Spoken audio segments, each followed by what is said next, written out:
ఉన్న ప్రజలను, మాకు ఓటేసే ఉద్దేశంలో ఉన్న ప్రజలను పచ్చి అబద్ధాలు టెంప్ట్ చేసి మోసం చేసి ఈ రాష్ట్ర ప్రజానీకాన్ని మోసం చేసి దొంగ మాటలు చెప్పి మాయ మాటలు చెప్పి అర్రాస్ పాటలు వాడినట్టు వాడినండి. వేలం పాట వాడినట్టు. కేసీఆర్ 10,000 ఇస్తాడు రైతు బంధుకు, మేము 15,000 ఇస్తాం. మహిళలకు 2,500 ఇస్తాం. కేసీఆర్ కళ్యాణ లక్ష్మి ₹1,00,000 ఇస్తాడు, మేము తులం బంగారం కల్పిస్తాం. మీరు పెళ్లిళ్ళు చేసుకోకుండా ఆపుండ్రి. ఇదే ప్రభుత్వం మీరు చెప్పినటువంటి మాటలు పెళ్లిళ్ళు చేసుకుంటూ ఆగిపోండి. మీరు నవంబర్లో చేసుకునే బదులు డిసెంబర్లో చేసుకుంటే తులం బంగారం కూడా వస్తుంది. ఉపన్యాసాలలో చెప్పినండి, మా ఉన్నాయి ఆ క్యాసెట్లని.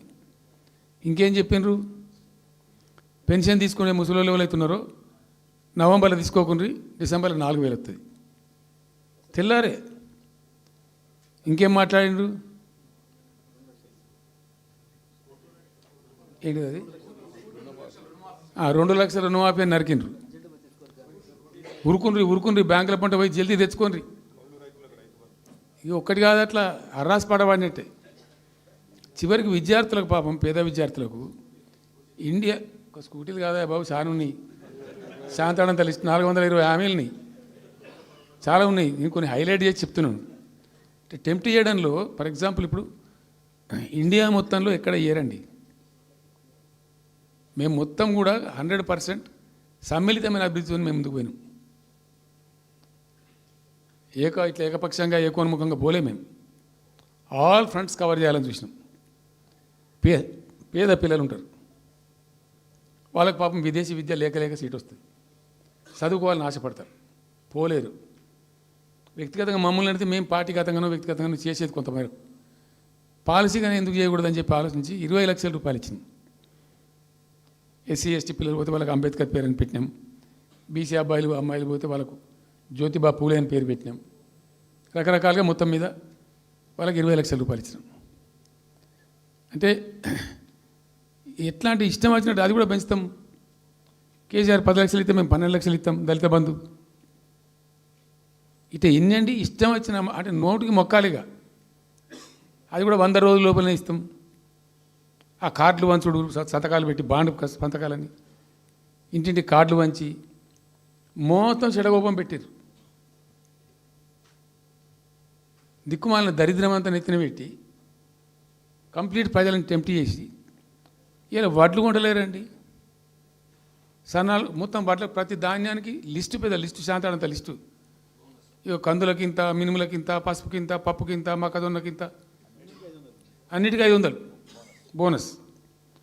అన్నిటికీ ఏమి దేనికి దిక్కులేదు. పత్తి కొనే దిక్కులేదు, వడ్లు కొనే దిక్కులేదు. ప్రైవేట్గా అమ్ముకుంటారు, దోపిడికి గురి అమ్ముకుంటారు. పాపం ఏడ్చుకుంటూ కన్ననీళ్ళు కుక్కుంటారు. చివరికి వస్తే యూరియా సప్లై చేసే తెలివితేటలు లేవానండి. మా గవర్నమెంట్ ఉన్నప్పుడు రైతులు గ్రామాలలో ఒక ఆటో రిక్షాని డబ్బులు ఇచ్చి 10 బస్తాలు తెచ్చి బాబు అంటే తెచ్చి ఎడ పడేసిపోతుండే వాడు పొలం కాడ. ఇవాళ రైతులు రోజుల తరబడి, గంటల తరబడి చెప్పులు పెట్టి, బీఆర్ఎస్ లేకముందు చెప్పుల లైన్లు ఉండే, బీఆర్ఎస్ ఉన్న రోజులు చెప్పుల లైన్లు మాయమైనాయి. మళ్ళీ ఇప్పుడు కాంగ్రెస్ రాగానే మళ్ళీ ఇప్పుడు చెప్పుల లైన్లు స్టార్ట్ అయిపోయినాయి వరుస పెట్టి.